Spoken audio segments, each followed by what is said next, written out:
notre société, nous sommes entourés d'objets divers et variés. Mais savez-vous comment les entreprises qui les fabriquent s'organisent pour s'assurer de vous livrer en temps et en heure l'objet tant convoité? Pas simple, hein? Eh bien, imaginez-vous dans la peau du capitaine d'un navire de pirates, libre de voguer à travers le vaste monde à la recherche des nombreux trésors cachés. Fini les tracas de la vie moderne, une vie simple, et pourtant, la tâche n'est pas de tout repos. Une campagne de piraterie, cela se prépare.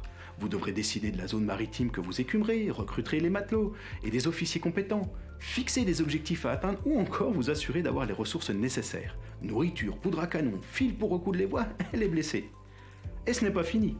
De nombreuses autres décisions devront être prises. C'est qu'un navire de pirates, cela demande au quotidien de très nombreuses actions, réalisées par vos matelots.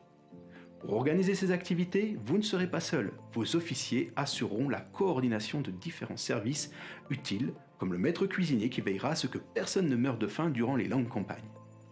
À l'âge d'or de la piraterie, les équipages les mieux coordonnés étaient ceux qui avaient le plus de succès. Cette coordination concerne les décisions prises à différents niveaux de la hiérarchie et d'anticipation. Au plus haut niveau hiérarchique, il y a vous et vos officiers qui devrez vous réunir de manière fréquente pour partager l'état de la situation actuelle et la bonne tenue des objectifs. Sur la base d'informations multiples comme la direction donnée par votre boussole ou la connaissance des cartes maritimes, vous anticiperez votre route par exemple. Chaque officier pourra exprimer l'impact des choix faits et aider à choisir collaborativement les meilleures décisions à prendre, mois après mois. Dans les entreprises, c'est pareil. Il faut assurer l'approvisionnement des matières premières ou vérifier la capacité de production. Chaque étape possède des responsables, véritables officiers, qui coordonnent une partie de l'équipage de l'entreprise. Afin de garantir un plan stratégique élaboré pour 2 à 3 ans, comme une campagne de piraterie, chaque responsable imagine des plans dits tactiques adaptés pour leur équipage sur 3 à 6 mois. Des réunions mensuelles sont alors organisées avec l'ensemble des responsables pour coordonner leurs plans et préparer ceux à venir.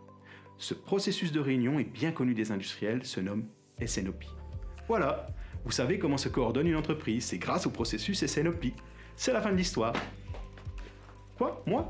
Je fais quoi là-dedans? Ah mais attendez, cette histoire elle est pour les enfants. Vous voulez celle pour adultes? Elle est plus sombre. Imaginez que votre équipage de pirates doit faire face à une météo hostile et imprévisible, à une concurrence féroce d'autres équipages, à la raréfaction des navires à détrousser et qu'en même temps vous ayez le choix parmi une technologie toujours plus poussée et chère pour votre navire, nécessitant des matelots compétents, malheureusement difficiles à recruter.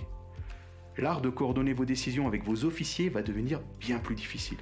Il faudra savoir réagir très vite et anticiper des actions dans des délais très courts. C'est exactement ce qu'il se passe actuellement dans les entreprises. Le fameux processus conventionnel SNOP, le rituel de réunion mensuelle, n'est plus adapté et les outils associés non plus, la boussole est cassée. Des industriels chevronnés sur le processus SNOP ont développé une variante intégrant la gestion du risque dit adaptive SNOP. Plutôt que de prendre les décisions sur un unique scénario, chaque risque et opportunité possible en engendre un nouveau. Tous devront alors être étudiés. L'idée est séduisante, mais à date, non qui est. Mon travail de thèse consiste à fabriquer la boussole qui leur permettra de créer et évaluer ces différents scénarios. C'est un modeste travail pour ce challenge global ambitieux, mais aujourd'hui, je ne suis que moussaillon. En abordage!